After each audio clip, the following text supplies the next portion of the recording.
All service and parts departments are not created equal, and recent market conditions have driven an even greater divide between the rest and the best shops.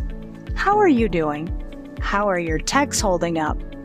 It's no secret that top talent prefers to align themselves with businesses that provide premium service, and certainly so do customers.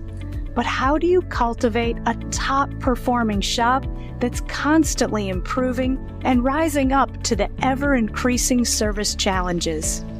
Valerie Ziebron here, and I've been working with service professionals from across North America in shops large and small to break down the key, tangible, proactive differences that help top shops of all sizes and demographics excel, all while keeping their stress levels manageable.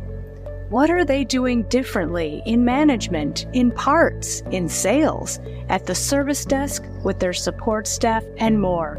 I'll be sharing many of these best practices at RVDA this November in my 2-hour session, Cultivate a Top-Performing Shop. No matter what your role is at the dealership, you play an important part and share major benefits from having a really great shop. You're not going to want to miss this session, so make it a priority to be there with as many of your team members as possible.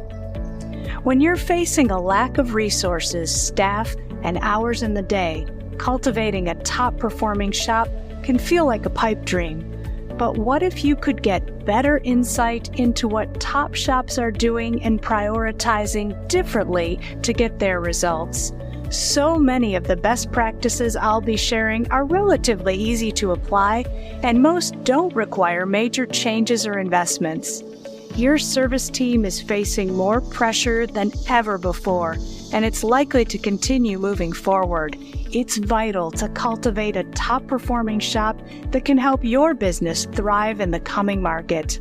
I hope to see you at the Paris in November.